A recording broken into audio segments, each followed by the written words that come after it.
Om Swastiastu. Assalamualaikum warahmatullahi wabarakatuh. Salam sejahtera untuk kita semua. Salam Namo Buddhaya, salam kebajikan. Mahasiswa maju terus berkarya. Hai semuanya, apa kabar? Semoga kita semua dalam keadaan baik-baik saja ya. Hari ini saya akan menceritakan sebuah kisah yang tentunya sangat menarik, unik, dan juga mistis. Tidak jauh dari tema kita, yaitu mitos daerah. Sebelum itu, saya akan memperkenalkan diri saya terlebih dahulu. Agar tidak seperti istilah di Bali dikatakan, weruh ring rupa, tan weruh ring ngaran. Yang artinya, mengenal wajahnya tapi tidak mengenal namanya. Baiklah, perkenalkan. Nama saya Sayu Puturatih. Saya berasal dari Bali. Saya adalah mahasiswi Universitas Hindu Negeri I Gusti Bagus Sugriwo Denpasar. Nah, sudah pasti di daerah kalian masih banyak mitos yang berkembang, bukan? Bahkan, ada mitos yang belum dipublikasikan.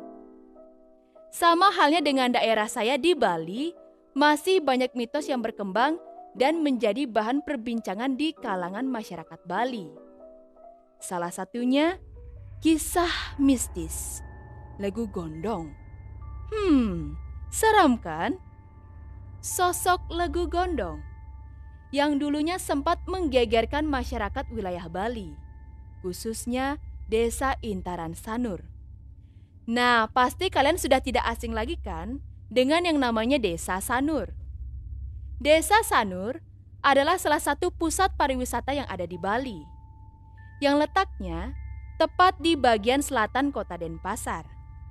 Dan mungkin sebagian dari kalian tidak menyangka kalau Desa Sanur yang kita kenal dengan keindahan pantainya masih menyimpan mitos yang sampai saat ini masih dipercaya oleh masyarakat setempat. Siapakah sebenarnya sosok menyeramkan yang disebut Legu Gondong itu? Kalian penasaran kan? Baiklah, akan saya ceritakan. Konon, pada zaman dahulu, warga desa Intaran Sanur pernah diserang wabah, segerombolan nyamuk yang diyakini merupakan pasukan dari sang Legu Gondong. Legu Gondong adalah makhluk yang sangat menyeramkan, berbadan nyamuk, namun berkepala manusia. Bisa dikatakan, sosok Legu Gondong ini manusia setengah nyamuk, karena dilengkapi juga dengan sepasang tangan. Diceritakan, pada abad ke-19 masa kerajaan Kesiman yang dipimpin oleh seorang raja yang sangat bijaksana bernama I Gusti Ngurah Kesiman. Kekuasaannya sampai ke daerah pesisir timur dan tenggara. Nah, salah satu daerah kekuasaannya yaitu Desa Intaran Sanur ini. Pada masa itu, hiduplah sepasang suami istri yang berkasta Brahmana, yaitu Brahmana lanang dan Brahmana istri. Beliau sangat dihormati dan disegani oleh masyarakat Intaran. Suatu ketika, beliau melangsungkan suatu upacara yang dinamakan upacara pediksaan untuk menjadi selinggih atau sebutan orang suci di Bali. Namun, hal buruk pun terjadi. Saat proses upacara berlangsung, tiba-tiba Brahmana lanang meninggal dunia. Sungguh tidak disangka-sangka Brahmana lanang meninggal secepat itu. Dan Brahmana istri yang melihat secara langsung kejadian itu hanya bisa menangis sedih, meratapi nasibnya yang ditinggalkan oleh suami tercinta. Namun, bukannya rasa duka cita dan bela sungkawa dari masyarakat Intaran, masyarakat malah menuduh dan mencurigai kalau Brahmana istrilah yang telah menyebabkan suaminya meninggal dengan menggunakan ilmu hitam atau di Bali disebut ilmu pengleakan. Dan tuduhan itu telah tersebar luas sampai ke seluruh desa Intaran Sanur. Brahmana istri yang mendengar tuduhan tersebut merasa telah difitnah dan sangat kesal. Karena hal keji seperti itu tidak pernah ia lakukan selama ini, apalagi terhadap suaminya yang ia cintai. Kemudian, Jero Bendesa Intaran, atau bisa disebut kepala desa setempat, menemui Brahmana istri. Karena Jero Bendesa merasa sangat takut dan khawatir atas apa yang dituduhkan oleh masyarakat kepada Brahmana istri, Jero Bendesa pun mengusir Brahmana istri dari desa Intaran. Brahmana istri pun terkejut. Tidak menyangka kalau Jero Bendesa juga menuduh dirinya sampai-sampai mengusir dirinya dari desa Intaran. Coba kalian bayangkan betapa menderitanya Brahmana istri saat itu. Yang telah ditinggalkan oleh suaminya, tiba-tiba dituduh telah membunuh suaminya dengan menggunakan ilmu hitam oleh masyarakat Intaran. Sampai-sampai diusir oleh Jero Bendesa. Lalu, keputusan apa yang akan diambil oleh Brahmana istri? Apakah Brahmana istri akan pergi dari desa Intaran atau tetap tinggal di desa tersebut? Baiklah, akan saya lanjutkan ceritanya. Dikatakan saat itu, dengan hati dan perasaannya yang hancur lebur, Brahmana istri pun memutuskan untuk pergi ke sebuah pura yang dinamakan Pura Dalam Belanjung Sanur. Di sanalah dirinya berdoa dan menceritakan rasa sakit hatinya. Bahkan, ia ingin membalaskan dendam kepada warga desa Intaran Sanur.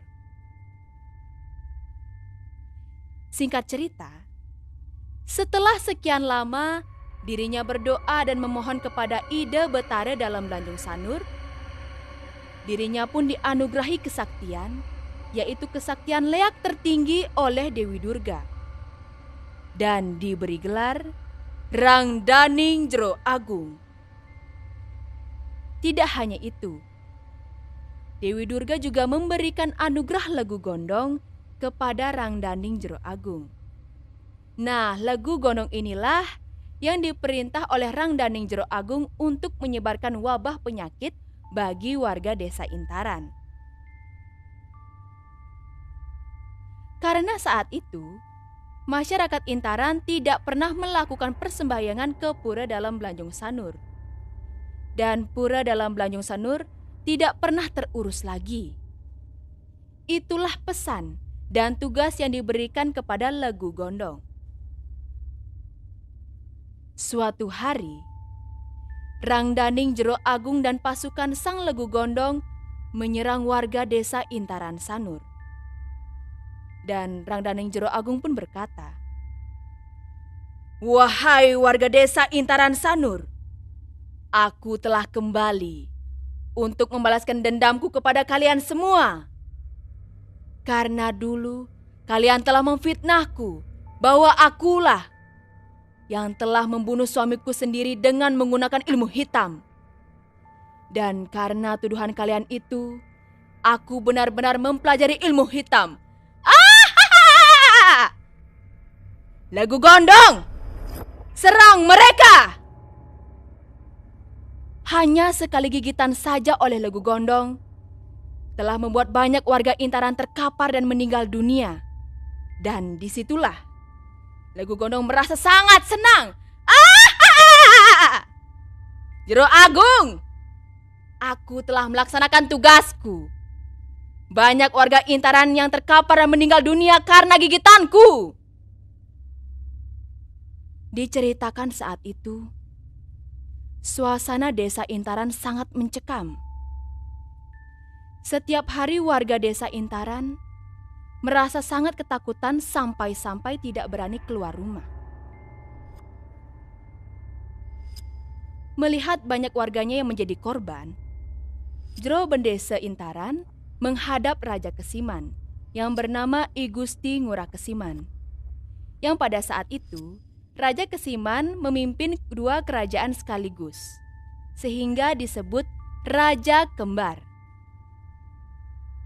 Mendengar apa yang dikatakan oleh Jero Bendese, lantas Raja Kesiman pun mengutus utusannya untuk meredam keadaan yang dipimpin oleh Ki Poleng Kesiman atau I Gusti Gedelot.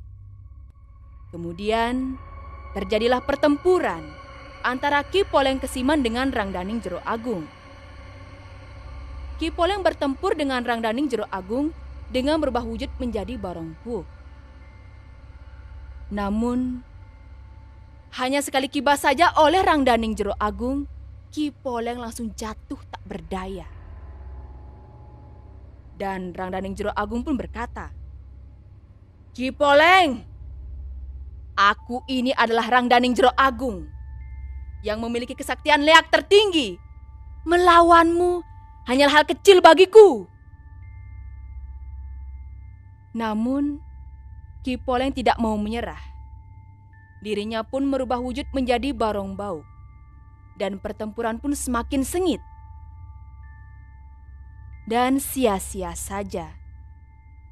Ki Poleng kalah dari pertempuran itu. Mendengar kekalahan tersebut, Raja Kesiman pun turun tangan untuk melawan Rangdaning Jero Agung. Dan mengeluarkan senjatanya yang bernama Bima Rampak. Dengan merubah diri menjadi Banaspati Raja dengan wujud Barongket, pertempuran sengit antara Raja Kesiman dengan Rangdaning Jero Agung pun terjadi. Dikatakan saat itu, keduanya sama-sama memiliki kesaktian yang sangat dahsyat. Dan pada akhirnya, Raja Kesiman pun berhasil mengalahkan Rangdaning Jero Agung. Dengan kebijaksanaan Raja Kesiman, mampu menyadarkan Rangdaning Jero Agung bahwa balas dendam itu sangat merugikan banyak orang. Tidak hanya itu, Raja Kesiman juga menyadarkan masyarakat Intaran untuk melakukan persembahyangan ke pura dalam Lanjong Sanur. Apabila masyarakat tidak mau melakukan hal tersebut, maka ide Betara dalam Lanjong Sanur akan tetap menyebarkan wabah penyakit Lagu Gondong itu. Akhirnya, masyarakat Intaran mau melakukan persembahyangan ke pura dalam Lanjong Sanur. Dan Rangdaning Jero Agung melepaskan kekuatannya di Pura Pejangsari di sebelah Griya Jero Agung. Lalu, Rangdaning Jero Agung pun moksa. Moksa yang artinya, Rangdaning Jero Agung telah terlepas dari ikatan duniawi. Setelah masyarakat Intaran melakukan persembahyangan ke pura dalam Lanjong Sanur, keadaan pun berangsur-angsur membaik. Dan masyarakat Intaran kembali melakukan aktivitasnya dengan tenang. Itulah teman-teman, kisah mistis Lagu Gondong yang sampai saat ini masih dipercaya oleh masyarakat Intaran Sanur. Jadi, warga desa Intaran Sanur yang pernah terkena wabah penyakit demam berdarah, maka warga Sanur pun akan menghaturkan banten pejati ke pura dalam Lanjong Sanur. Karena warga Sanur percaya ide Betara dalam Lanjong Sanur dapat meredam wabah tersebut. Dan benar saja, setelah masyarakat Sanur menghaturkan banten pejati ke pura dalam Lanjong Sanur, wabah penyakit demam berdarah pun berangsur-angsur mereda. Untuk mengingat kembali mitos Lagu Gondong ini, masyarakat Bali biasanya mengadakan suatu pementasan tarian, calon narang, sendera tari, dan ogoh-ogoh. Hal tersebut dilakukan agar generasi penerus nanti mampu melestarikan budaya Bali. Dalam cerita mitos Lagu Gondong ini, ada nilai-nilai moral yang dapat kita petik. Kita sebagai umat beragama harus selalu ingat dan bersyukur kepada Tuhan Yang Maha Esa dengan melakukan upacara-upacara keagamaan. Tidak hanya itu, kita harus selalu menjaga kebersihan dan kelestarian tempat suci. Karena hal tersebut dapat berdampak positif bagi kehidupan kita. Selain itu, kita sebagai umat manusia harus saling hormat dan menghargai. Jangan suka memfitnah orang lain dan selalu berpikir positif. Dan yang terakhir, jika kita difitnah, jangan pernah melakukan balas dendam. Karena hal tersebut dapat berdampak buruk bagi diri kita, orang lain, bahkan dapat mendatangkan bencana. Baiklah teman-teman, hanya itu yang bisa saya sampaikan pada hari ini. Tidak lupa saya mengucapkan terima kasih kepada teman-teman yang telah mendengarkan cerita saya. Semoga teman-teman mendapatkan manfaat dari apa yang saya ceritakan tadi. Sebelum saya mengakhiri podcast ini, ingatlah, bibirmu adalah senyummu. Om Santi, Santi, Santi, Om. Wassalamualaikum warahmatullahi wabarakatuh. Salam sejahtera untuk kita semua. Salam. Namo Buddhaya, salam kebajikan. Dadah!